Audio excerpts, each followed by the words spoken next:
Okay, so today we'll cover some MCQs for economy. Economy का MCQs हम 50 MCQs cover करेंगे, ठीक है। 50 MCQs of economy where I will tell you the tips and tricks which to attend, how to attend. ज्यादा से ज्यादा ये जो इकोनॉमी होती है ये कॉन्सेप्ट लेवल पे होती है, कॉन्सेप्ट और थोड़ा फैक्चुअल भी रहता है, लेकिन most it is of concept. जो कॉज एंड इफेक्ट क्वेश्चंस होते हैं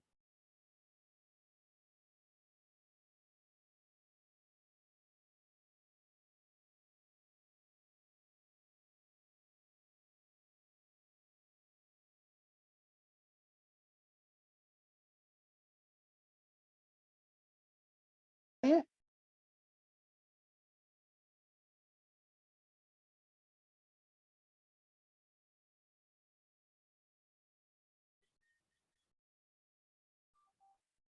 फोरम। Hello, yes, sir. हाँ,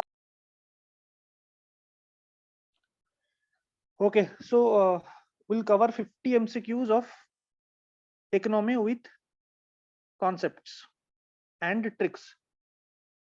थोड़ा एलिमिनेशन टेक्निक्स भी कवर करेंगे यहाँ पे, और देखेंगे कि यहाँ पे चार चार ऑप्शन में कैसे आपको like they use to, they will try to trap you. Suppose first question, which of the following correctly explains the term economic gardening. अब देखो प्रीलिम्स में कुछ टर्मिनोलॉजी क्वेश्चंस भी आते हैं, ओके। टर्मिनोलॉजी क्वेश्चंस काफी इन डेप्थ में पूछता है। जैसे फॉर एग्जांपल ग्रीन वॉशिंग पूछा था पिछला साल, ग्रीन वॉशिंग क्या है। वैसे बहुत सारे टर्म्स होते हैं, कहीं ना कहीं न्यूज में रहते हैं, लेकिन सारे न्यूज कवर करना मुश्किल हो जाता है। बट हम उसको कैसे कवर करेंगे, थ्रू लाइक एलिमिनेशन टेक्निक करके। यहाँ पे देखो इकोनॉमिक गार्डनिंग वर्ड है, तो एक option including green economy in national accounting. तो गार्डनिंग, हमेशा हम गार्डनिंग ग्रीन के साथ जाते हैं, तो यहाँ पे ग्रीन वर्ड दिया just to trap you, okay. और ग्रीन इकोनॉमी अकाउंटिंग, इसको हम बोलते हैं ग्रीन जीडीपी। ये एक अलग सा कॉन्सेप्ट भी है ग्रीन जीडीपी, जो कि हम इकोनॉमी में पढ़ते हैं एंड ऑल्सो हम एनवायरमेंट में पढ़ते हैं, ठीक है। तो ग्रीन जीडीपी का अलग से टॉपिक कर लेना। हालांकि इसका आंसर ये नहीं है, ये ट्रैप के लिए दिया गया है। Local entrepreneurs create companies that bring new wealth. मतलब लोकल, जो लोकल एरिया में जो एंटरप्रेन्योर्स होते हैं वो कंपनीज क्रिएट करते हैं, जो कि बाहर का न्यू वेल्थ लोकल में, लोकलिटी में लाते हैं, ठीक है। देखते हैं, nurturing big companies outside a particular area to boost economic growth. इसका मतलब बी और C totally opposite to each other. ये दोनों ऑपोजिट टू ईच अदर है, तो जाहिर सी बात है बी और सी में से आंसर है। दो यहाँ पे जब भी कोई भी क्वेश्चन आप देखते हो जो कि आपके रडार से बाहर है, तो वहां पे बहुत ऐसा चांसेस, 50-60% चांसेस है कि वो दो सिमिलर ऑप्शन डालेंगे, लेकिन थोड़ा ऑपोजिट है, थोड़ा डिफिकल्ट डालेंगे। तो बी और सी में से आप जा सकते हो। डी है best possible combination of fiscal and monetary policy. Economy को चलाने के लिए फिस्कल पॉलिसी अच्छा होना चाहिए और उसको कॉम्प्लीमेंट करना चाहिए मॉनेटरी पॉलिसी। ये भी अच्छा चीज है जो कि इकोनॉमी ऑप्शनल में हम पढ़ते हैं, ठीक है। तो ये गलत है, ये गलत है। इन दोनों में से आपको एक जाना पड़ेगा। तो the right answer is local entrepreneurs create companies that bring in new wealth. इसको हम बोलते हैं इकोनॉमिक गार्डन। जो लोकल एरिया का, वहां से एंटरप्रेन्योर बनते हैं और वो न्यू वेल्थ वहां पे लाते हैं लोकल एरिया को बढ़ाने के लिए। उसी टर्म, उसी फेनोमेनन को बोलते हैं इकोनॉमिक गार्डन। तो इसी टर्म को आप थोड़ा दिमाग लगा के 50% सॉल्व कर सकते हो। बट देखिए ट्रिक्स और जो ये जो हैक्स होता है, ये लिटरली आपका 5% हेल्प करेगा, यहाँ पे 2 to 5%। एंड में वो नॉलेज ही है जो कि आपको ये ट्रिक्स के लिए और इम्पेटस देगा। बिना नॉलेज के कुछ नहीं हो सकता, ओके। नेक्स्ट,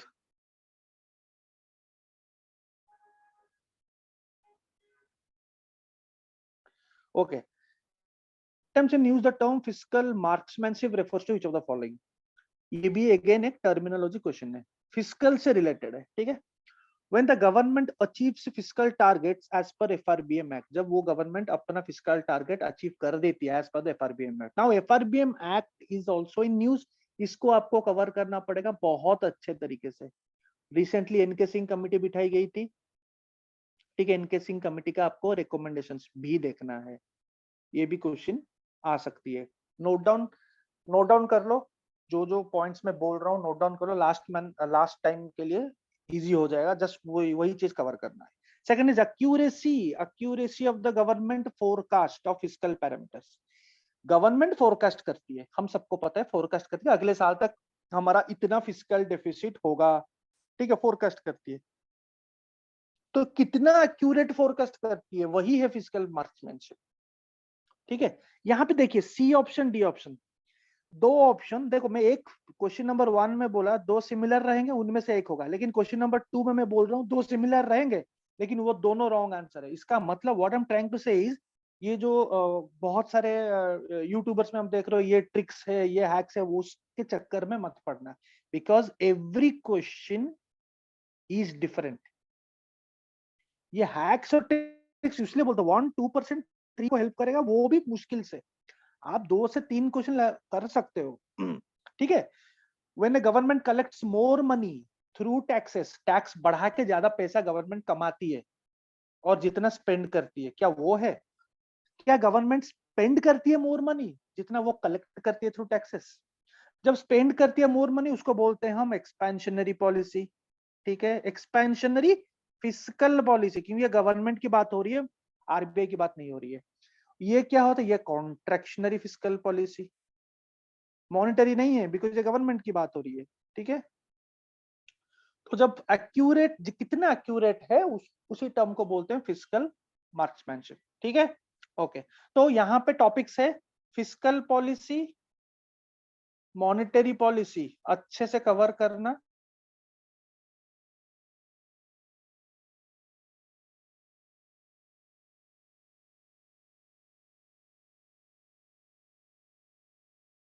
तो कहीं ना कहीं 700-800 एमसीक्यूज अगर प्रैक्टिस करके जाओगे तो कहीं ना कहीं ये सब क्वेश्चन सॉल्व हो सकते हैं।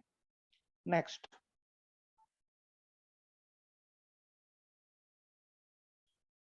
वही लिखा है, ठीक है, एक्सप्लेनेशन में। Next question, recently news the term ecological fiscal transfer, यहाँ मिसिंग हो गया थोड़ा, ecological fiscal transfer, that is ETF। Now ETF को और एक भी है, एक्सचेंज ट्रेडेड फंड्स, इसको भी कर लेना, टॉपिक लिख दो, एक्सचेंज ट्रेडेड फंड्स। ये क्या है, खुद सर्च करके देखो। ये ETF बॉन्ड्स और फंड जो भी है, इसको ये 1-2 साल पहले न्यूज में भी था, मैंने क्लास में भी कराया था पुराने बैच के लिए, थोड़ा बहुत अभी न्यूज में नहीं है लेकिन न्यूज में था, तो इसको थोड़ा चेक कर लेना क्या है, इंटरनेट से एवरीथिंग इज अवेलेबल, ठीक है। चलो अभी हम पढ़ते हैं ETF क्या है। Explicitly refers to what? Green accounting. अब देखो यहाँ पे इकोलॉजिकल है तो एक एनवायरमेंट का स्टफ भी है, फिस्कल है तो यहाँ पे इकोनॉमी का भी स्टफ है, तो आदमी मुश्किल में कंफ्यूज हो जाएगा, मुश्किल में पड़ जाएगा कि कौन कहाँ पे जाऊं। ये पूरा ग्रीन अकाउंटिंग वही चीज है, green GDP. Rewarding states, states को रिवार्ड करता है दैट प्रिजर्व देयर फॉरेस्ट, ये कॉन्सेप्ट वही है, उतना पैसा दिया जाएगा स्टेट्स को जो अपने फॉरेस्ट में ज्यादा अच्छा काम करते हैं। Incentives in red plus, now ये रेड प्लस भी एनवायरमेंट का है, इवन एफसीसी में हम पढ़े हैं, ठीक है, रेड प्लस। और क्या है? Central government budgetary expenditure to fulfil UNFCCC commitments. अब देखो ये जो चारों के चारों ऑप्शन है ना, वो बहुत नियर टू नियर ऑप्शंस, आपको सारे अच्छे लगेंगे, खुद देखो। Ecological fiscal transfer, suppose you do not know, तो बेटर, अगर सारे ऑप्शंस आपको नोन है और क्वेश्चन आपका अननोन है, बेटर टू लीव, अनअटेम्प्ट करो इसको अटेम्प्ट करना जरूरी नहीं, unless and until you don't know. लेकिन आई एक्सपेक्ट यू कि ये जरूरी है जानना, एक सही एस्पिरेंट इसको जानेगा, क्यों? बिकॉज न्यूज में कैसे कनेक्ट करते हैं, देखो 15th फाइनेंस कमीशन न्यूज में है, यस और नो? अगर 15th फाइनेंस कमीशन न्यूज में है और आप इकोलॉजिकल ट्रांसफर, फिस्कल ट्रांसफर के बारे में नहीं जानते, तो इसका मतलब 15th फाइनेंस कमीशन आप हाफ बेक्ड पढ़े हो, आप पूरा नहीं पढ़े हो,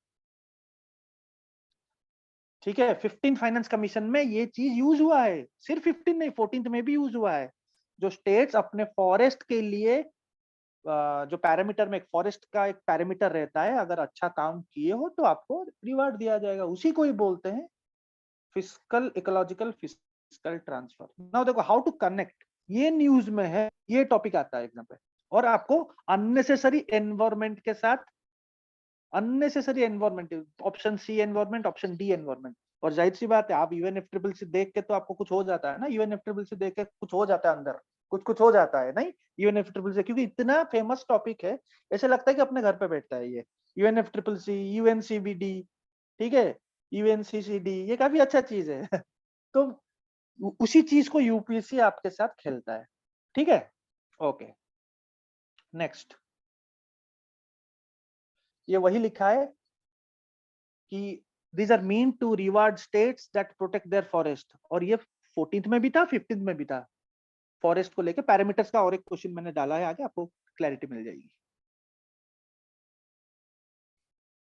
okay, which of the following are not included as fiscal indicators? अब ये भी डायरेक्ट क्वेश्चन है, फिस्कल इंडिकेटर का क्वेश्चन, जो कि हम डायरेक्टली बुक में पढ़ते हैं, ये बुक में, ऐसा कोई बाहर का क्वेश्चन नहीं, ये बुक में ही है।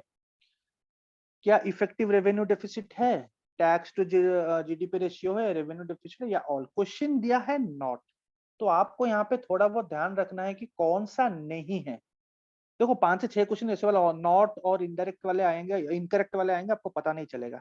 तो इनमें से कौन सा है जो कि नहीं है? सी, सारे के सारे, sorry, effective revenue deficit is not included. अब देखो, effective revenue deficit is not included in the medium term fiscal policy statement। Tax to GDP ratio है, रेवेन्यू डेफिसिट है, फिस्कल डेफिसिट है, ये सब है, ये नहीं है। इफेक्टिव रेवेन्यू डेफिसिट कब आया था? 2011 में आया था, ठीक है, ये पहले से नहीं था। क्या है ये? Revenue deficit minus grants given for creation of capital assets, ठीक है। रेवेन्यू डेफिसिट क्या है? जो रेवेन्यू एक्सपेंडिचर होता है, और रेवेन्यू रिसीट्स होता है। रेवेन्यू रिसीट्स में टैक्स रेवेन्यू आता है, रेवेन्यू रिसीट्स, एक है टैक्स रेवेन्यू, एक है नॉन टैक्स रेवेन्यू।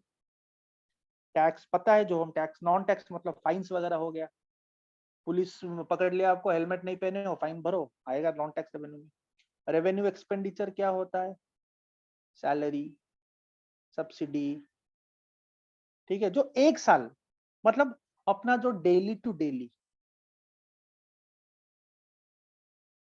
ठीक है, और दैट टू 1 ईयर का यहाँ पे है। 1 ईयर के अंदर जो रेवेन्यू का जो एक्सपेंडिचर, मतलब ऑफिस का खर्चा, नॉर्मल मिसलेनियस खर्चा, वो सब रेवेन्यू एक्सपेंडिचर में जाता है, तो जरूरी भी है, ठीक है।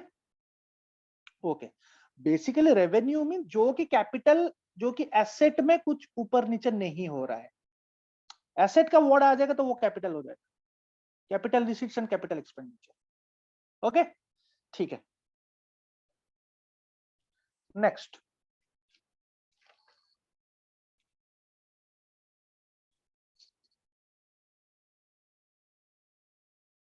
So effective revenue deficit is not included as a fiscal indicator in the medium term fiscal policy statement। FRBM act पिछली बार आया था, इस बार भी आएगा, क्योंकि वो टॉपिक थोड़ा बड़ा है, तो वैरायटी क्वेश्चंस बन सकते हैं वहां से, फिस्कल पॉलिसी से। Okay, next.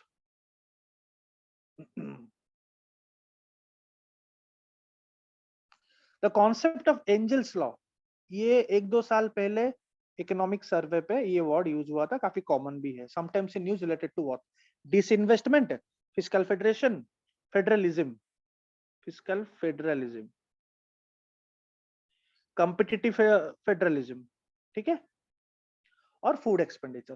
तो चारों के चारों ऑप्शन भी कॉमन है, हमने कहीं ना कहीं पढ़ा है। हम डिसइन्वेस्टमेंट, ये टॉपिक भी आपको करना है, ये टॉपिक लिख लो, disinvestment topic, fiscal federalism, competitive federalism, ये सब फेडरलिज्म के टॉपिक है, पॉलिटी में आ सकता है, इकोनॉमी में आ सकता है, but Engel's law is related to food expenditure. Engel's law is related to food expenditure. क्या है ये एंजल्स लॉ? एंजल्स लॉ ये बोलता है कि जब भी आपका इनकम बढ़ता है, जब आपका इनकम बढ़ जाता है, तो जो आप इनकम पहले स्पेंड करते थे वो कम हो जाता है। प्रपोर्शन, जो ऐसा नहीं कि मतलब आप एग्जैक्टली मतलब एक्सप्लिसिटली स्पेंडिंग कम करते हो, लेकिन प्रपोर्शन, इनकम के हिसाब से आपका इनकम जिस लेवल का इंक्रीज हो रहा है, फूड में वैसे इंक्रीज होना चाहिए लेकिन वो डिक्रीज होता है, that is called Engel's law. Okay fine, next. Okay ये भी एक इंपॉर्टेंट क्वेश्चन है, टॉपिक लिख लो पहले, इन्फ्लेशन। पहले मैं बता देता हूं क्या क्या इन्फ्लेशन का करना है, because last year inflation indexed bonds का क्वेश्चन आया था, ये आ चुका है। ठीक है, तो इन्फ्लेशन एक ऐसा टॉपिक है तो एक क्वेश्चन तो बनता ही बनता है, प्लस इन्फ्लेशन के साथ ही रिलेटेड है मॉनेटरी पॉलिसी, तो इसका भी एक दो क्वेश्चन बनता है, नहीं तो यूज हो जाता है कहीं और क्वेश्चन में। तो इन्फ्लेशन में सीपीआई, डब्ल्यूपीआई, पीपीआई, पीपीआई अभी तक आया नहीं है लेकिन कवर कर लेना, ये एक्सपेक्टेड है, आगे आ सकता है, न्यूज में है। तो पूरा का पूरा डिटेलिंग करना है इसका, कौन निकालता है, कैसे निकालते हैं, एवरीथिंग। तो उसी हिसाब से मैंने क्वेश्चन बनाया है। Wages and salaries of central government employees and their dearness allowance, ठीक है, ये रिवाइज होता है। हम सबको पता है, जो कि सेंट्रल गवर्नमेंट एम्प्लॉइज है उनको पता होगा कि उनका जो डीए, इसको डीए बोलते हैं, डियरनेस अलाउंस, ये डीए भी डिपेंड करता है फ्रॉम सिटी टू सिटी। आप दिल्ली में हो, आपको अच्छा डीए मिलेगा, सॉरी दिल्ली में अच्छा डीए मिलेगा, अगर थोड़ा रूरल एरिया में भी जाते हो वहां पे भी अच्छा डीए मिलता है, डिपेंड्स ऑन द गवर्नमेंट, तो उसमें ज्यादा हम डिटेल नहीं करेंगे। लेकिन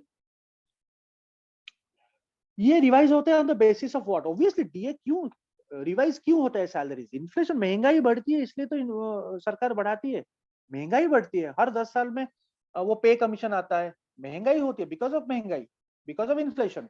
तो ये जो बढ़ाता है वेजेस, किसके आधार पे, क्या इन्फ्लेशन तो पता है लेकिन इन्फ्लेशन का कौन सा इंडेक्स, डब्ल्यूपीआई या फिर सीपीआई का रूरल लेबरर्स या फिर सीपीआई रूरल अर्बन कंबाइंड या फिर सीपीआई इंडस्ट्रियल वर्कर्स, ये सब हमको पता है डिटेल में। लेकिन ये जब क्वेश्चन आ जाता है तब हो जाता है मुश्किल, क्योंकि अगेन हमने हाफ बेक्ड प्रिपरेशन किया है, ऐसा नहीं कि ये कोई क्वेश्चन बाहर का है, ये है इकोनॉमी का। अब बोल भी नहीं सकते कि ये क्वेश्चन बाहर का है, सेंट्रल गवर्नमेंट करती है तो आपको पता होना चाहिए। Answer is CPI industrial workers. Okay, CPI industrial workers का जो इंडेक्स है वही एग्जैक्टली यूज होता है, गवर्नमेंट यूज करती है। Okay, on the basis of CPI industrial workers. Next, okay, ये एक अच्छा क्वेश्चन है जो कि जो इकोनॉमिक क्लास मेरे किए हैं उनको पता होगा। द टर्म इंडेक्सेशन, यहाँ पे थोड़ा मैं एक्सप्लेन करूंगा। The term indexation sometimes used in economy is more likely associated with the following: inflation, employment, demand supply, GDP. अब देखो, ये जो इंडेक्सेशन यूज हमेशा होता है कहाँ पे, पहले तो ये होता है जो इसका जो मीनिंग है, the meaning is, it is the process of, लिख दो, it is the process of adjusting, it is the process of adjusting the purchase cost, the purchase cost of an asset for inflation. आप एक asset खरीदते हो, asset मतलब suppose example में लेता हूं एक लैंड, आप लैंड खरीदते हो, ठीक है। अब जब लैंड खरीदते हो, सपोज आपने 1995 में खरीदा था फॉर ₹30,000, ठीक है। नाउ 20, ये 1995 में, ठीक है। नाउ 2022 में आपने उस लैंड को 50 लाख में बेचने की कोशिश करो, या फिर आपका बन गया, आप 50 लाख में बेच रहे हो। क्यों 50 लाख, ये तो 30,000 खरीदे थे, 50 लाख में बेच रहे हो। अब जब बेच रहे हो तो आपके ऊपर एक टैक्स लगेगा ना, that is called capital gains tax. ये टॉपिक कर लो, इसका एक एक्सपेक्टेड क्वेश्चन इसी प्रीलिम्स में आएगा या फिर next year. Capital gains tax का क्या चेंजेस हुआ है बजट को लेके, थोड़ा फैक्ट इंटरनेट से देख लेना। ओके, नाउ अभी कॉन्सेप्ट क्या है, आप 30,000 में बेचो, 30,000 के ऊपर जो टैक्स लगेगा कैपिटल गेन्स टैक्स, और 50 लाख के ऊपर जो लगेगा, फर्क है ना, बिल्कुल फर्क है। तो यहाँ पे हम इन्फ्लेशन का हिसाब करेंगे। तो इन्फ्लेशन तो एक फॉर्मूला लिख दो, जरूरी नहीं है लेकिन यू नेवर नो, एग्जाम के लिए आ सकता है। फॉर्मूला मैं यहाँ पे और एक बार लिख देता हूँ, फॉर्मूला फॉर एक इंडेक्स्ड कॉस्ट, नॉर्मल कॉस्ट आपको पता चल गया, एक इंडेक्स्ड कॉस्ट ऑफ एक्विजिशन, इसके ऊपर टैक्स लगेगा। 50 लाख के ऊपर टैक्स नहीं लगेगा। 50 लाख के ऊपर टैक्स लगेगा तो सरकार को बहुत देना पड़ेगा पैसा, ठीक है। तो एक इंडेक्स्ड कॉस्ट, बिकॉज इन्फ्लेशन, महंगाई भी बढ़ गई है 1995 से लेके 2022 तक महंगाई भी तो बढ़ गई है। तो फॉर्मूला क्या है, कॉस्ट ऑफ एक्विजिशन, ठीक है। कॉस्ट ऑफ एक्विजिशन कितना, 50 lakhs into cost of inflation index, जिसको हम CII बोलते हैं, cost of inflation index for the year of sale. Suppose आप 95 में हो तो 95 में एक कॉस्ट ऑफ इन्फ्लेशन इंडेक्स होगा, बताऊंगा वो क्या है, डिवाइडेड बाय CII, मतलब ये cost of inflation index for the year of purchase, ठीक है। जिस साल आप 2022 में परचेस कर रहे हो तो एक इसका भी एक CII होगा।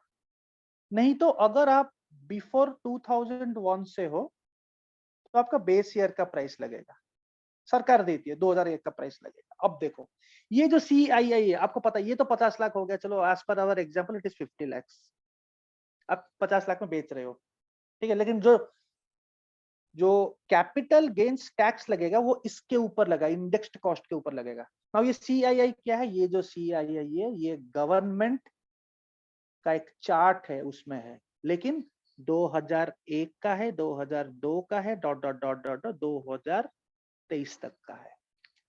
वो प्राइस एक चार्ट में है जो सरकार गवर्नमेंट निकालती है। अगर आप 2001 से पहले हो तो बेस ईयर का प्राइस लगेगा, सिंपल। ये है कॉन्सेप्ट, इंडेक्सेशन का कॉन्सेप्ट, इससे ऊपर कुछ है नहीं। तो यहाँ पे कैपिटल गेन्स टैक्स जब आप पढ़ रहे हो तो बुक पढ़ोगे तो कैपिटल गेन्स टैक्स पे आपको 2 लाइन मिलेंगे, ठीक है। तो पूरा कॉन्सेप्ट जानने के लिए आपको थोड़ा बहुत आपको इंटरनेट से पढ़ना पड़ेगा। You need to know how to connect the topics so that आपका, मैं ये नहीं बोल रहा हूँ कि आप पूरा जाके इसका मतलब एक एक साल का जाओ अंदर देखो, वैसा नहीं है। सिंपल इतना भी अगर जान लोगे तो आपका आंसर बन जाएगा। Basic basic to minimum advance. मैं ये नहीं बोल रहा हूँ कि पूरा इकोनॉमिस्ट बन जाओ यहाँ पे, ऐसे ही सिंपल टर्म पे आपको समझना है।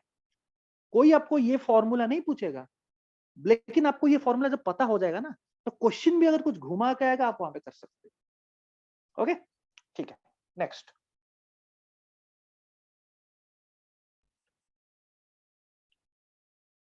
So indexation is done to adjust the effects of inflation.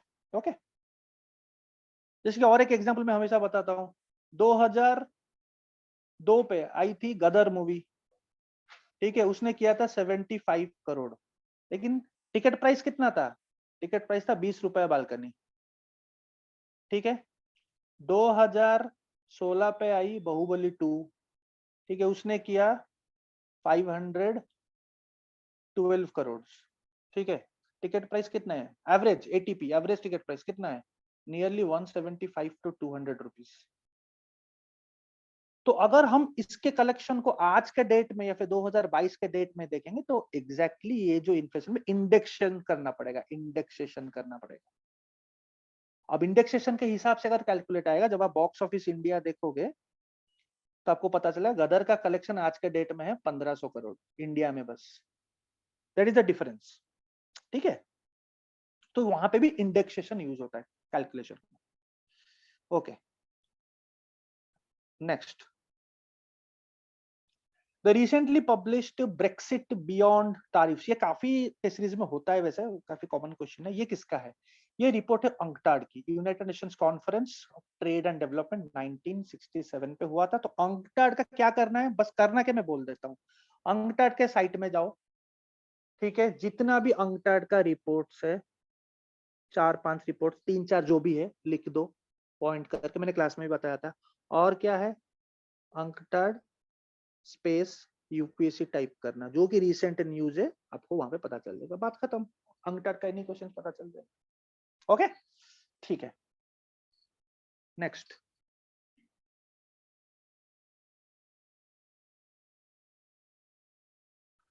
The concept of youth bulge, youth bulge क्या है in economics related to what? Demographic transition, inflation, fiscal deficit, balance of payment. Now देखो ये question भी आपको अगर आता है, नहीं आता है, नहीं आता, बिकॉज क्या है, चारों के चारों ऑप्शंस कॉमन है। Common in the sense topic से हमारा हमारा इकोनॉमी के टॉपिक से। It is related to demographic transition. Now क्या एग्जैक्टली क्या करता है यूथ बल्ज? यूथ बल्ज का मतलब ये है, यूथ बल्ज का मतलब ये है जब भी एक तो डेवलपिंग कंट्रीज में होता है, जब भी इट स्टार्ट्स फॉर्मिंग व्हेन जो इन्फेंट मोर्टेलिटी रिड्यूस होता है लेकिन women continues to be fertile, तब इस कॉन्सेप्ट को बोलते हैं youth bulge. Now infant mortality आप सबको पता है, न्यूज में रहता है, ये वर्ड तो पता ही है। डेमोग्राफिक ट्रांजिशन, तो डेमोग्राफिक का जो चैप्टर है डेमोग्राफिक ट्रांजिशन, अगर किसी ने लास्ट मिनट में बुक से नहीं किया है, तरीका बता रहा हूँ कहां से करना है। सिंपली टाइप करो डेमोग्राफिक ट्रांजिशन यूपीएससी, आपको रिलीवेंट कंसेप्ट और रिलीवेंट स्टफ मिल जाएंगे फॉर एटलीस्ट फॉर प्रीलिम्स। फिर बाद में मेंस के लिए हम चेक करेंगे क्या करना होता है, अगर आपने बुक से नहीं किया है तो। ओके अगर देखिए बुक में भी बहुत लिमिटेड ही रहेगा, ऐसा कोई बुक इंडिया में बनी ही नहीं है, वर्ल्ड में बनी ही नहीं है जहां पे हर चीज मिल जाएगा।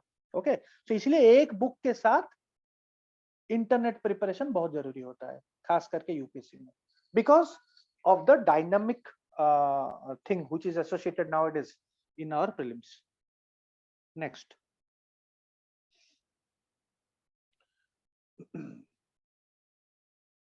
next question is okay, which of the following, अब देखो which of the following are not regulated by RBI। काफी कॉमन क्वेश्चन, ऐसा है क्वेश्चन कुछ बाहर का नहीं है, आपको मिनिमम नॉलेज होना चाहिए कि आरबीआई क्या रेगुलेट करती है, क्या क्या कहाँ कौन कौन से रेगुलेटर के अंदर क्या क्या आता है। Financial markets, government securities markets, interest rate on term deposits. 2 and 3, 3 only, 1 and 3 all। तो ये जो क्वेश्चन दोगे, तो अगर आपको थोड़ा बहुत पता है, अगर चालाक हो आप, थोड़ा बहुत अच्छे से बैंकिंग चैप्टर, तो बैंकिंग ये टॉपिक है। बैंकिंग पिछला साल भी आरबीआई बैंक बोर्ड ब्यूरो का क्वेश्चन आया था। तो banking, inflation, you will expect these kind of questions will come in paper. देखो फाइनेंशियल मार्केट्स, मनी मार्केट्स, ये सब आरबीआई करता है, ठीक है, RBI correct. Government security market obviously ये तो कॉमन ही है। अब बात है interest rate on term deposit, याद रखना interest rate on term deposits has been deregulated. ये डीरेगुलेट हो गया, पहले था, अभी रेगुलेशन डीरेगुलेट हो गया, सब बैंक्स के ऊपर दिया गया, अपना अपना करो, ठीक है, अपना अपना टर्म डिपॉजिट्स के ऊपर अपना अपना इंटरेस्ट रेट खुद करो, बैंक्स के ऊपर है। Okay so only 1 and not regulated, अच्छा नॉट दिया है तो इट इज ओनली 3, ठीक है, 3 is the only correct answer here because which is not regulated by RBI. जो टर्म डिपॉजिट के ऊपर जो भी इंटरेस्ट लगता है, आप बैंक जाते हो ना, ठीक है, आप बैंक जाते हो, एक टर्म के लिए आप डिपॉजिट रखते हो, तो उसके ऊपर जो इंटरेस्ट रहता है वो बैंक ही करता है, वहां पे आरबीआई उसको रेगुलेट नहीं करता, पहले करती थी, नाउ नहीं करता। नेक्स्ट, ठीक है, तो फ्रीडम दिया गया कमर्शियल बैंक्स को, कमर्शियल बैंक्स को फ्रीडम दिया गया है to fix their own interest, और कब से? 1997 से है, ठीक है। ओके नेक्स्ट,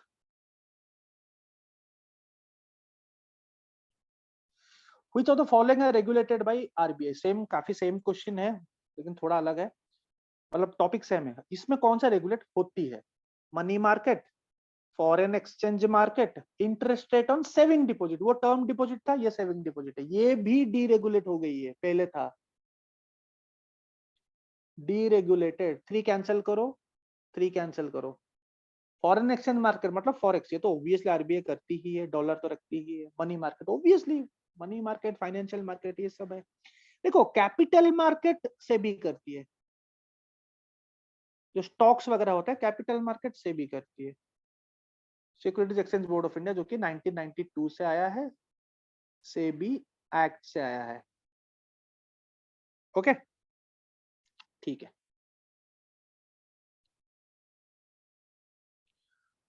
तो ये जो सेविंग्स डिपॉजिट्स के ऊपर है, ये 2011 से डीरेगुलेट हुआ है। टर्म डिपॉजिट्स के ऊपर डीरेगुलेशन हुआ है 1997 से। अगर क्वेश्चन आएगा deregulation of on saving deposits and term deposit happened on the same time, फिर गलत हो जाएगा। अगेन वहां पे भी आपका आ जाएगा फुल फ्लेजेड नॉलेज नहीं है, याद करना पड़ेगा क्योंकि यूपीएससी बहुत कॉम्पिटिटिव बन गई है, उनका काम है तुमको निकालना, they do not want you to enter, तो इसलिए वो ऐसा क्वेश्चंस करेंगे। ठीक है, फाइन। नेक्स्ट, ओके, ये भी रिसेंटली न्यूज में है, digital payment index. Digital payment किसने निकाला है? आरबीआई ने निकाला है। बेस ईयर कब है? 2012। चेक करेंगे, रिसेंट इंडेक्स शो करता है कि कुछ अप्रिशिएबल ग्रोथ हुआ in the extent of digitization of payments. जो डिजिटल पेमेंट्स यूज हो रहा है आजकल, तो थोड़ा उसमें इंक्रीज हुआ है, ये इंडेक्स बोल रही है। ये करके second statement. Third statement, consumer centricity has the highest weightage. जाहिर सी बात है, अगर एक इंडेक्स है तो उसका कुछ पैरामीटर्स रहेगा, 4-5 पैरामीटर्स रहेगा, 4-5 या 6 जैसे भी हो पैरामीटर्स रहेगा, तो वो पैरामीटर्स में से कौन सा हाईएस्ट वेटेज है। तो बहुत ही काफी फैक्ट बेस्ड सवाल है, पता है तो पता है, नहीं पता है तो नहीं पता, बिकॉज एप्रिशिएबल ग्रोथ ही हुआ है। हाँ, हमको दो के साथ में जा सकता हूँ। क्यों दो के साथ जा सकता हूँ? क्योंकि हाँ, डिजिटाइजेशन ऑफ पेमेंट्स काफी बड़ा है, तो इसके साथ तो जा सकता हूँ। लेकिन बेस ईयर अगर मुझे पता नहीं है 2012, क्यों? बिकॉज सीपीआई, ये सब सीपीआई, डब्ल्यूपीआई का सब 2012 सब बेस ईयर है, तो आपको कंफ्यूजन हो सकता है कि हाँ पहले भी 2012 था, तो इसलिए थोड़ा चेक करना पड़ेगा इसका। अब बेस ईयर इसका 2018 है, 2018 इसका बेस ईयर है। इसका 4-5 पैरामीटर है, और देखो पैरामीटर का पूरा नाम लिखने पूरा जरूरत नहीं है, बस आपको याद करना है कि सबसे ज्यादा परसेंटेज किसका है। कंज्यूमर सेंट्रिसिटी सबसे कम है, सबसे लो, और सबसे ज्यादा पेमेंट परफॉर्मेंस।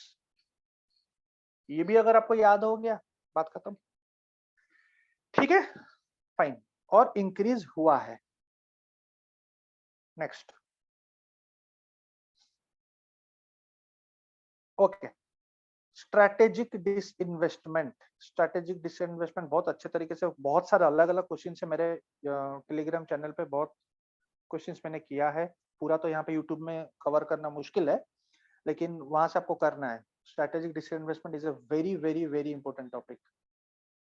ठीक है, डिसइन्वेस्ट की बात आती है तो दीपम की बात आती है। दीपम एक डिपार्टमेंट है, ठीक है, असेट मैनेजमेंट का, जो मिनिस्ट्री ऑफ फाइनेंस के अंडर आती है। ओके, मिनिस्ट्री ऑफ फाइनेंस के अंदर 6 डिपार्टमेंट है, 5 था, अभी छठा वाला न्यू हुआ है, तो वो करंट अफेयर में है। ठीक है, ये सब मैंने मेरे यूट्यूब के शॉर्ट्स में जाओ, वहां पे सब मैंने डिस्कस किया है, कौन कौन सा डिपार्टमेंट्स है, रिसेंटली क्या है। ओके, ये सब मैंने डिस्कस किया है। ओके, अभी आ जाते हैं क्वेश्चन पे। Consider the following statements about strategic disinvestment. It implies a sale of substantial portion of the government shareholding of a CPSE, Central Public Service Units, up to 50% or such higher percent as the competent authority may determine. It involves transfer of management control. Strategic मतलब management control भी जाएगा। जो भी आप private को cell कर रहे हो, 50% या और देखो, 50% या फिर उससे हायर भी हो सकता है, लेकिन कंपिटेंट अथॉरिटी डिटरमिन करेगा कितना हायर होगा। ये भी स्ट्रेटेजिक डिसइन्वेस्टमेंट का पार्ट है, और इसमें मैनेजमेंट कंट्रोल भी जाएगा। गवर्नमेंट का मैनेजमेंट कंट्रोल भी किसको जाएगा? प्राइवेट को जाएगा। ठीक है, public sector units can not bid in the disinvestment process of another public sector unit. एक ऑब्वियसली डिसइन्वेस्टमेंट किसका होता है? डिसइन्वेस्टमेंट होता है किसका? पब्लिक सेक्टर यूनिट का होता है। कोई एक प्राइवेट बिड लगाएगा, क्या वहां पे और एक पीएसयू बिड लगा सकता है? नहीं लगा सकता, याद रखना, नहीं लगा सकता। ठीक है, तो ये सही चीज है, तो द स्टेटमेंट इज करेक्ट, तो ऑल 3 आर करेक्ट। तो यहाँ पे ये क्वेश्चन हो गया, तो स्ट्रेटेजिक डिसइन्वेस्टमेंट अच्छे से कवर करके जाना, यू नेवर नो क्वेश्चन आ सकता है। बहुत सारे और भी top related to this I have covered in my Telegram channel through MCQs. Okay, cover कर लेना, fine. Next,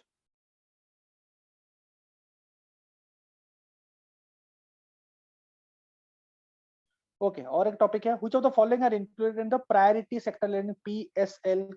very important topic, और हमने इकोनॉमिक क्लासेस में कवर भी किया है। पीएसएल मतलब प्राइवेट, आपको 40% आपको पीएसएल पे देना पड़ेगा कमर्शियल बैंक्स को। ठीक है, पीएसएल पे आपको लेंड करना पड़ेगा, मैंडेटरी है। वीकर सेक्शंस कैटेगरी पे, वीकर सेक्शंस कैटेगरी पे सेल्फ हेल्प ग्रुप्स आते हैं, SC/ST आते हैं, माइनॉरिटी कम्युनिटीज आते हैं, स्मॉल एंड मार्जिनल फार्मर आते हैं, सब आते हैं सब। ठीक है, तो PSL करना, तो PSL जब करोगे तो PSL सर्टिफिकेट्स क्या है वो भी कर लेना, PSL सर्टिफिकेट्स। इसका मतलब कोई भी बैंक अगर अपना PSL फुलफिल नहीं कर पाता है, ये बैंक 1 है, तो और एक बैंक 2 है जो कि एक्स्ट्रा कर दिया है, 40% उसका है, उसने सपोज 45% कर दिया, तो वो 5% इसको बेच सकता है, कैन सेल। सेल करेगा तो कहीं ना कहीं बैंक 2 के लिए एक इंसेंटिव मिल गया कि उसने ज्यादा किया है। ओके, ये है PSL सर्टिफिकेट्स। तो ये सब चीज जब आप PSL कवर करोगे, थोड़ा बुक से और इंटरनेट से, जैसे कि लास्ट मोमेंट है तो बुक जरूरत नहीं है, internet is more than enough, it is some 2x to 4x better than book. एक बुक में आपको, बुक आपका कवर बेसिक हो गया, फिर उसके बाद इंटरनेट से कवर कीजिए, अलग अलग इंफॉर्मेशन ऐड ऑन करते रहिए। ये जो ऐड ऑन है ये आपका अगर आपका फर्स्ट ईयर नहीं होता, यही आपको हेल्प करेगा सेकंड ईयर आप जो पढ़ाई करते हो सेकंड अटेम्प्ट के लिए, और वहीं पे आपका क्लियर होगा, याद रखना। अगर आप फर्स्ट ईयर जैसा सेकंड ईयर भी पढ़ोगे तो फिर वो थर्ड ईयर चला जाता है। तो आपको अपडेटेड एंड आपको अपग्रेड दोनों करना पड़ेगा अपने आप को, updated and upgrade. Next,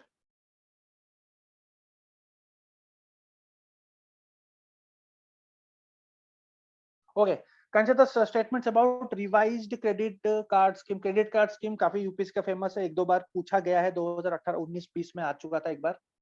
the interest rate will be linked to base rate and it is left to the discretion of the banks. Okay, farmers dealing with animal husbandry and fisheries are not eligible as beneficiary under the scheme। ऐसे कैसे, ये सब question cover कैसे करोगे?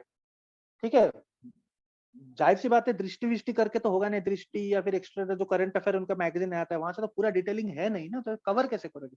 Simply एक चीज ये करो, मना नहीं कर रहा हूं, ये करने के बाद आपको करना है Vikaspedia, Arthapedia when it comes to schemes.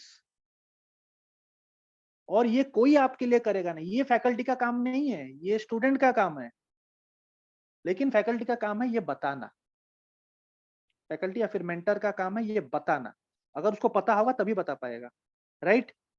तो ये स्टेटमेंट सही है, डायरेक्टली यहां से मैंने उठाया है, विकासपीडिया या फिर अर्थपीडिया से। Rate of interest base rate के साथ लिंक्ड होगा, और ये बैंक्स के ऊपर का डिस्क्रिप्शन है। और फार्मर्स जो कि एनिमल हस्बेंड्री फिशरी, वो क्यों एलिजिबल नहीं होंगे? बिल्कुल एलिजिबल है, आंसर इज 1 ओनली। ओके, तो एलिजिबिलिटी कौन कौन है देख लेना। Okay, fine. Next, so they are included as beneficiaries. Consider the following statements about quarterly employment survey. It is a part of All India quarterly establishment based employment survey. Yes, absolutely correct. It covers establishments employing 10 or more workers in both organized and unorganized. Check करेंगे। It does not cover agricultural sector. अब बताओ answer कौन सा है? देखो, जब ये सर्वे करते हो, बात है कि ये तो करंट अफेयर में रहता है, ठीक है, ये करंट अफेयर में ज्यादा बुक में अवेलेबल नहीं है, हो सकता है एक दो बुक में, लेकिन ये ज्यादा करंट अफेयर का है। पहला तो सही है। क्या ये दोनों ऑर्गेनाइज और अनऑर्गेनाइज सेक्टर कवर करता है? नहीं, ये सिर्फ ऑर्गेनाइज्ड करता है, ये नहीं है। तो दो गलत, दो गलत, दो गलत। अगर आपको पता नहीं है थर्ड स्टेटमेंट, फिर भी आपका हो सकता है, अगर आपको बिल्कुल एक चीज पता कि नहीं ये ऑर्गेनाइज के लिए तो करता है, और जानना जरूरी भी है ये फैक्ट, यूपीएससी डिमांड्स कि yes this fact you should know. Yes, ये सर्वे एग्रीकल्चरल सेक्टर को कवर नहीं करता है, आंसर इज 1 and 3, कवर नहीं करता है क्वार्टरली एम्प्लॉयमेंट सर्वे। ठीक है, तो ये सर्वे को भी अच्छे से कवर करना। अगर ये सर्वे का कुछ रिलेटेड वेरी रीसेंट फाइंडिंग्स, वो फाइंडिंग्स को देख के चले जाना, लास्ट मोमेंट में काम आ जाएगा, क्योंकि वो होगा आपका फैक्ट बेस्ड क्वेश्चन। इधर आप करोगे नहीं तो नहीं करोगे, फैक्ट बेस्ड क्वेश्चन, वहां पे कॉन्सेप्ट का कुछ है ही नहीं। Okay, next.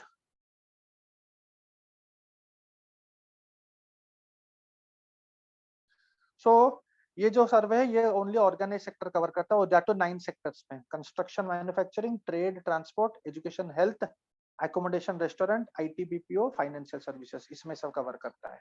ओके, ठीक है। ओके, नेक्स्ट क्वेश्चन, थोड़ा जल्दी जल्दी करते हैं अभी।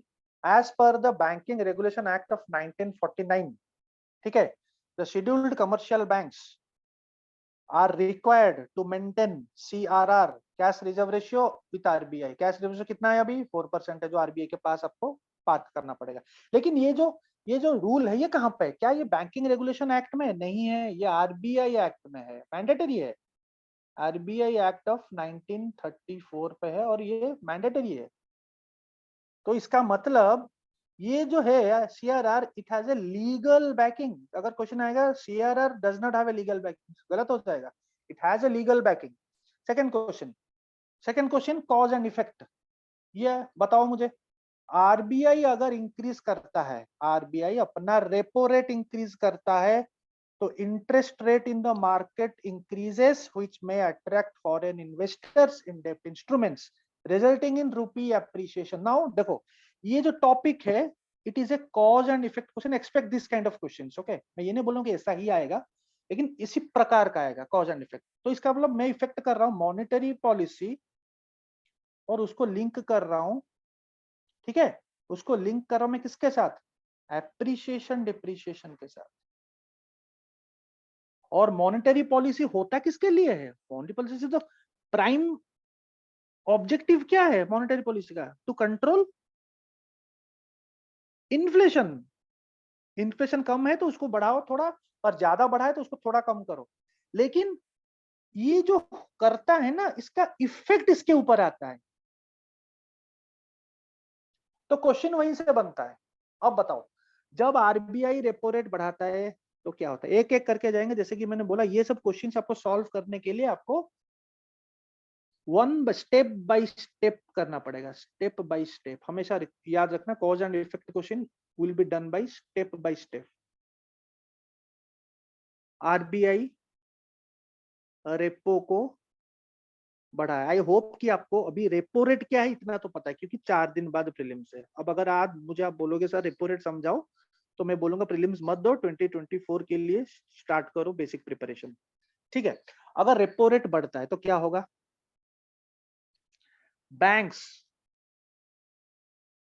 बैंक्स को ज्यादा पैसा वापस देना पड़ेगा RBI को। तो interest, it is nothing but an interest rate. जब RBI बैंक्स को पैसा चाहिए RBI से, RBI उनको पैसा देगा, लेकिन एक रेट पे देगा, फ्री तो कुछ नहीं है, एक इंटरेस्ट रेट होता है। जब बैंक ज्यादा इंटरेस्ट इनको देगा तो बैंक्स क्या करेगा? इंटरेस्ट रेट कस्टमर्स के लिए बढ़ा देगा। ठीक है, कस्टमर्स के लिए रेट ऑफ इंटरेस्ट बढ़ा देगा। और जब कस्टमर्स के लिए रेट ऑफ इंटरेस्ट बढ़ाएगा तो क्या आप ज्यादा बैंक्स में पैसा इन्वेस्ट करोगे? पैसा लोगे आप? ज्यादा नहीं लोगे, क्योंकि इंटरेस्ट ज्यादा है। कल आपको 8% इंटरेस्ट रेट पे एक लोन मिलता था, आज 12% पे मिल रहा है, क्योंकि रेपो रेट बढ़ गया है। तो जाहिर सी बात है, आप पैसा ज्यादा बैंक्स लेंड नहीं कर पाएगा और कस्टमर के पास पैसा नहीं आएगा। जब नहीं आएगा तो इन्फ्लेशन कम होगा। पैसा हमारे पास नहीं आएगा तो डिमांड कम होगा, हम ज्यादा खर्चा नहीं करेंगे तो इन्फ्लेशन कम होगा। ये कब होता है? ये RBI तब लेता है जब इन्फ्लेशन ज्यादा हो, तो उसको कम करने के लिए। ये तो बेसिक है। लेकिन क्वेश्चन देखो, क्वेश्चन हुआ है, इसको एप्रिसिएशन के साथ लिंक किया है। अब देखो क्वेश्चन, रेपो रेट बढ़ा, जब रेपो रेट बढ़ा तो जाहिर सी बात है इंटरेस्टेड कस्टमर्स के लिए ज्यादा हो जाएगा। जब ज्यादा हो जाएगा तो इन्वेस्टर्स ऑब्वियसली बैंक में पैसा नहीं लाएंगे ना, उठा देंगे पैसा, उठा के बाहर जाएंगे। ये इंडिया है, यहाँ से पैसा उठा देंगे और बाहर जाएंगे जहां पे उनको सस्ता इंटरेस्ट रेट में पैसा मिल रहा है, चीजें मिल रही है। जो कि खास करके फेडरल रिजर्व करता है US का, उसको हम क्वांटिटेटिव ईजिंग बोलते हैं। क्वांटिटेटिव ईजिंग, ये सब टॉपिक, ये सब स्टैटिक टॉपिक है। ये सब स्टैटिक टॉपिक है, क्वांटिटेटिव ईजिंग बोलते हैं। बुक में लिखा है, सही बुक, जो बुक मैंने बोला है वहां उस बुक को अच्छे से करोगे तो मिलेगा आपको। मेरे पुराने वीडियोस इकोनॉमी का देखो, वहां पे एक बुक बोला है, नंबर 1 पे जो बोला है उसी बुक में, ब्लू कलर का बुक है, 3 राइटर्स हैं उसके। ठीक है, नाउ तो जाहिर सी बात है पैसा क्या हो गया? इंडिया से इधर आएगा जहां पे उनको सस्ता इंटरेस्ट रेट में मिलेगा। ठीक है, तो जब पैसा इंडिया से इधर सपोज यूएस आएगा, तो यहाँ पे डिमांड किसका बढ़ रहा है? यूएस के अंदर घुस रहा है, मतलब डिमांड बढ़ रहा है यूएस का। यूएस का मतलब डॉलर का डिमांड बढ़ रहा है। तो डॉलर का जब डिमांड बढ़ रहा है तो डॉलर अप्रिशिएट हो रहा है। तो डॉलर अगर अप्रिशिएट हो रहा है तो रुपीस डिप्रिशिएट होगा। यहाँ पे क्या लिखा है? उल्टा लिखा है। इट विल नॉट अट्रैक्ट जब इंक्रीज रेपो रेट को इंक्रीज कर रहा है। It's a wrong statement. ठीक है, समझ में आया? So this is how you have to cover like you have to solve the paper when it comes to cause and effect question. ठीक है, तो यहाँ पे जो आंसर ये नन है, ठीक है, ये थोड़ा स्टेटमेंट टू इज करेक्ट नहीं है, ये प्रिंटिंग मिस्टेक हुआ, इट इज इनकरेक्ट। ठीक है, okay.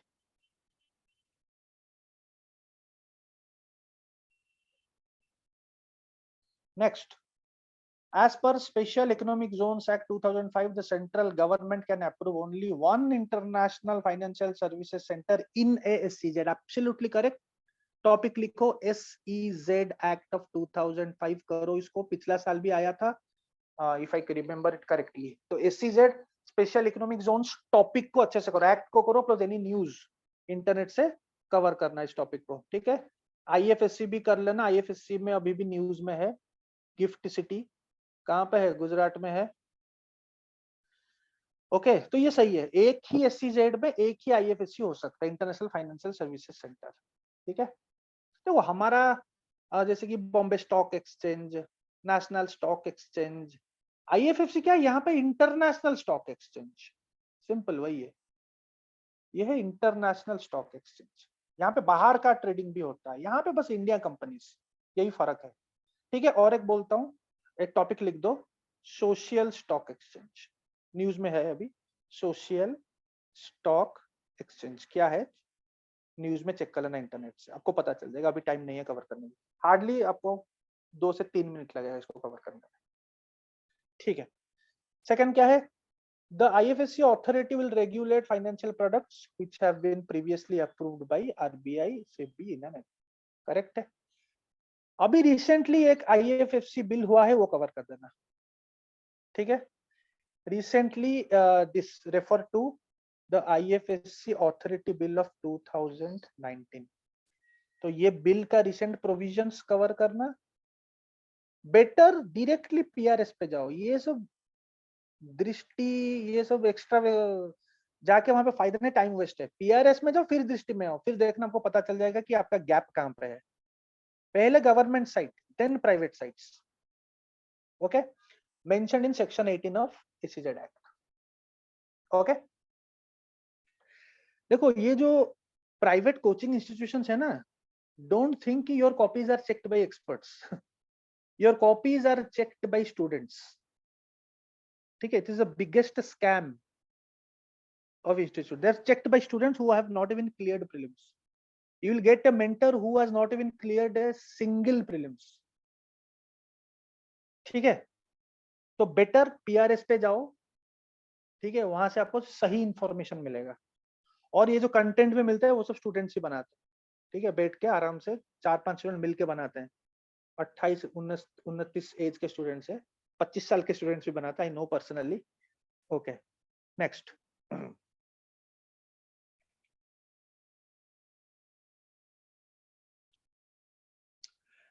Okay, what are account aggregators? ये सब होता है सरप्राइज क्वेश्चंस। ठीक है, ये सब होता है सरप्राइज क्वेश्चंस। इसमें सबसे बेस्ट है भाई, छोड़ दो, दिमाग लगाना ही नहीं। अकाउंट क्या है, क्या एग्रीगेट करता है, लगाना ही नहीं है, दिमाग है ही नहीं, लगाओगे क्या? ठीक है, अकाउंट एग्रीगेटर क्या होता है, लेकिन अगर अकाउंट एग्रीगेटर है तब दिमाग लगाना है और सही करके आना है। ठीक है, it is a NBFC first of all.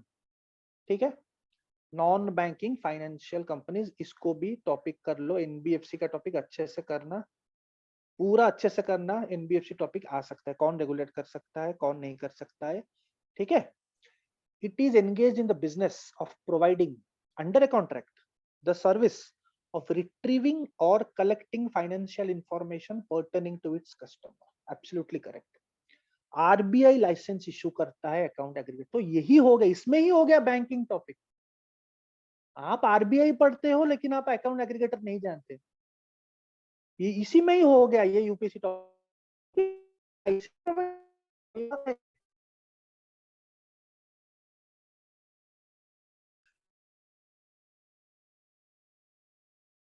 तो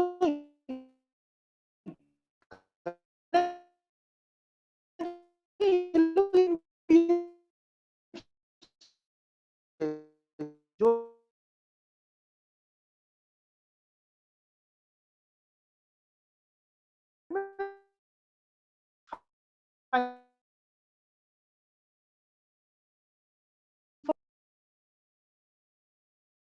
अरे तुमने नहीं पढ़ा है तो इसका मतलब ये नहीं है कि आरबीआई इशू इशू इशू नहीं करता। आप आरबीआई में काम करते हो क्या? आपको पता नहीं? आप वो सब कुछ जानते हो आरबीआई के बारे में? मतलब आप मतलब आरबीआई गवर्नर आपका फ्रेंड है क्या? ठीक ठीक है, ओके। वैसे मेरे पिताजी के दोस्त हैं, आरबीआई गवर्नर, उड़ीसा से हैं हमारे। दिल्ली यूनिवर्सिटी में एक साथ पढ़े मेरे फादर के साथ, सीनियर थे। उनका सिलेक्शन हुआ था आईएएस में। ओके, ठीक है, आगे बढ़ते हैं। तो अकाउंट, ये सोर्स भी आरबीआई से ही मैंने लिया है, आरबीआई के सोर्स में ही है, ये सब पॉइंट्स वहीं से लिखा है। ओके, अब आते हैं 15th फाइनेंस कमीशन। बहुत ही एक्सपेक्टेड है इस बार। अगर इस बार नहीं आएगा तो 2024 में तो पक्का आएगा, लिख के दे सकता हूँ, ठीक है। लेकिन इस बार करके जाओ। पीआरएस से करना बार बार, इसी साल मेरे स्टूडेंट्स को मैंने लगभग 50 बार बोल चुका हूँ। पीआरएस से करना, पीआरएस से जो कंटेंट है ये और कहीं नहीं मिलेगा, कहीं नहीं मिलेगा। सिंपली टाइप करना 15th फाइनेंस कमीशन पीआरएस। पहले पीआरएस का दो दो पेज है, ठीक है, पॉइंट वाइज दिया, उसको पढ़ लेना, ठीक है।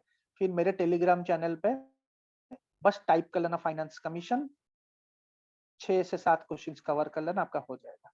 फिर फाइनेंस कमीशन टाइप करना यूपीएससी में, फिर आपको पता चलेगा कि कितना ह्यूज गैप है। Okay, states should have, recommendation क्या है? State should have more revenues for short term borrowings rather than the wage and means advance, जिसको हम WMA बोलते हैं। ये भी कॉन्सेप्ट है, ठीक है। आरबीआई से पैसा लेता है, सरकार पैसा लेती है आरबीआई से, उन 90 डेज के अंदर वापस भी करना है। Ways and means advance and the overdraft facility from the RBI. ये बोल रहा है कि आप शॉर्ट टर्म बोरोइंग पे जाओ, ज्यादा WMA पे यूज मत करो, ठीक है। सरकार को बोलती है, मतलब सरकार करना चाहिए, वैसे ये रिकमेंडेशन देती है। करेक्ट है, बिल्कुल करेक्ट है। States may form an independent debt management cell to manage their borrowing programs efficiently, which are not. Both. Answer is none. Both are the recommendations. तो ये कहां से आपको कैसे पता चलेगा? जब आप पीआरएस पढ़ोगे, पीआरएस से आपको क्लियर कट पता चलेगा। ओके, ठीक है। नेक्स्ट,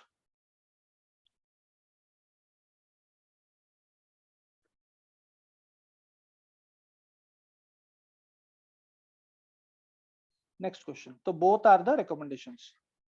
तो 15 फाइनेंस कमीशन रिपोर्ट पीआरएस से पढ़ के जाना, बिकॉज इसी साल हुआ है या चल 15 फाइनेंस कमीशन, और यू कैन एक्सपेक्ट, क्योंकि 2020 से पेपर है, 2020 से चल रहा है, तो 2020 से चल रहा है मतलब अभी भी आपका न्यूज में है ये।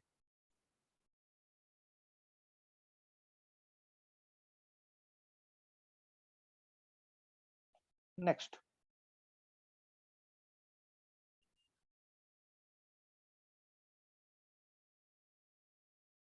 थोड़ा आगे अच्छा क्वेश्चन कर लेते हैं। ये जो क्वेश्चन है ये मैंने पहले भी कराया है, मेरे वीडियोस में है।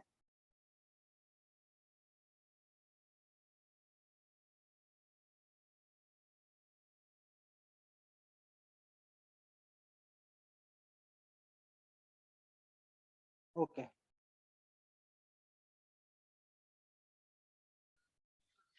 और एक फाइनेंस कमीशन का क्वेश्चन करते हैं।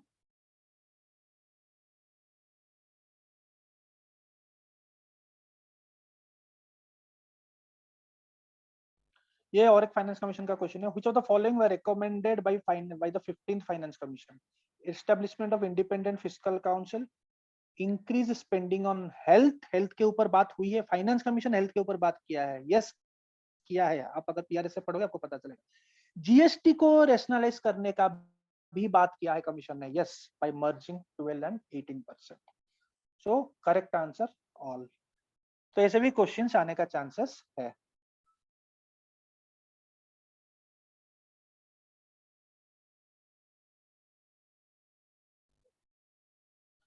ओके, और एक फाइनेंस कमीशन का क्वेश्चन है about the 15th finance commission report. Out of all the grants to the states, the revenue deficit grants is the highest.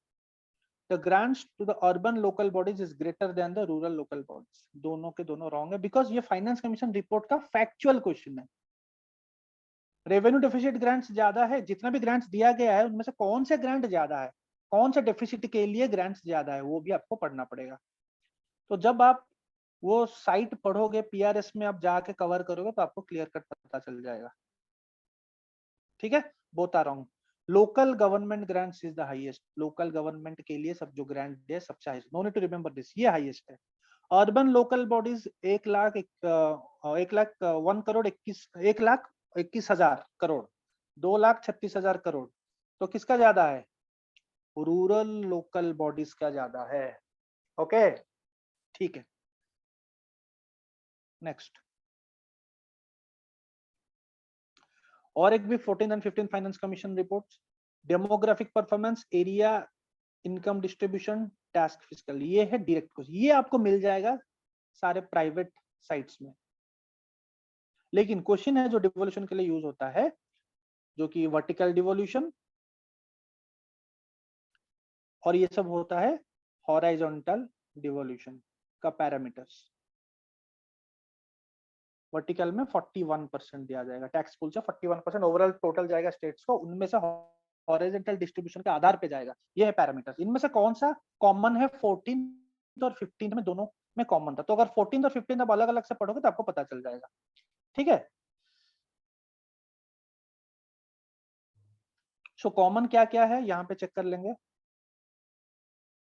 14th और 15th में इनकम डिस्ट्रीब्यूशन, एरिया, पॉपुलेशन 2011, ये newly add किया गया. Demographic performance, देखो forest and ecology पे, जिसको हम बोलते हैं इकोलॉजिकल फिस्कल ट्रांसफर. फिस्कल मतलब सेंट्रल गवर्नमेंट ट्रांसफर कर रही है, पैसा दे रही है, खर्चा कर रही है स्टेट्स को based on forest and ecology पे क्या काम है. 10% जाएगा. ठीक है. और टैक्स और फिजिकल एफर्ट, जो अच्छे टैक्स कलेक्शन कर रहा है, फिजिकल पॉलिसी अच्छा कर रहा है, उसके सबसे कम है. 2.5% वेटेज रखा है. ओके.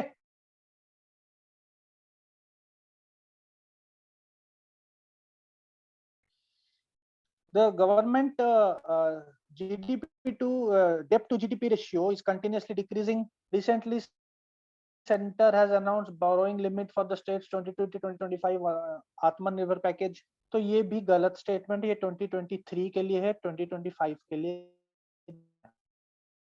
ये 2020, ये पुराना है, 2020 to 2021 के लिए है. ठीक है. और जो जीडीपी, जो डेप्ट टू जीडीपी रेशियो, ये बढ़ गया है, अभी कम नहीं हुआ है. तो थोड़ा यहाँ पे मैं आपको बोलूंगा कि इकोनॉमिक सर्वे का चैप्टर 1, चैप्टर 2, चैप्टर 3 जो कि मेरे वीडियोस में है, उसको अच्छे से कीजिए. बाकी एग्रीकल्चर चैप्टर ऐसा कुछ खास नहीं है, आप वहाँ पे टर्म्स लेके सर्च कर सकते हो. और एनवायरमेंट चैप्टर में जो कि ओनली टर्म्स मिल जाएगा, लेकिन वो सब टर्म्स आपका एनवायरमेंट में ऑलरेडी कवर्ड है. इवन FCCC का काफी कुछ चीज आएगा. ठीक है. और इसमें चैप्टर में जो ट्रेंड्स मैंने किया, वहां पे भी मैंने डेप्ट टू जीडीपी रेशियो के बारे में पढ़ा है, वो भी कवर करना है. उसका जो ट्रेंड, रिसेंट ट्रेंड है.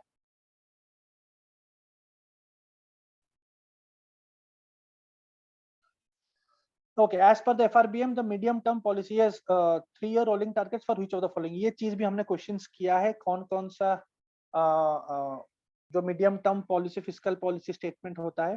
तो यहाँ पे आपको जरूरी है, ये तो एक डायरेक्ट क्वेश्चन हो गया, लेकिन जो जरूरी है इसका सब मतलब डेफिनेशन जानना.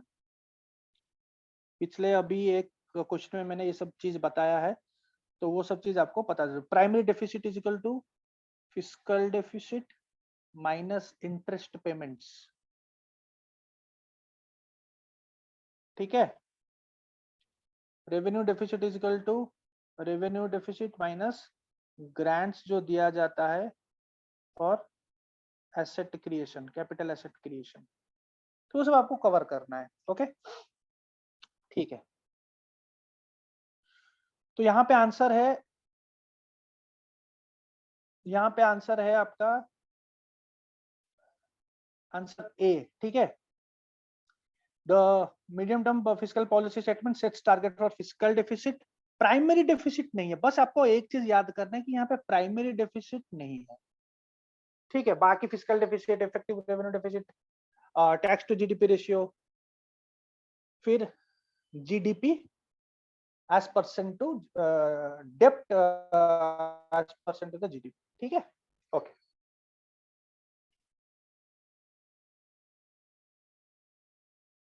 Okay, physical policy deals only with quantity not with quality of public finance. ऐसा हो सकता है क्या? क्वांटिटी होता है, क्वालिटी भी देख। पब्लिक पॉलिसी मतलब खर्चा, एक्सपेंडिचर, वो क्वालिटी नहीं देखेगा, कहाँ पे जा रहा है, कहाँ पे जा रहा है, कहाँ पे जा रहा है, क्या कर रहा है, पैसा सही जगह जा रहा है या नहीं, हर चीज देखेगा। बोथ तो वन गलत है। The primary deficit has been increasing since last 5 years। तो ये हो गया आपका इकोनॉमी सर्वे।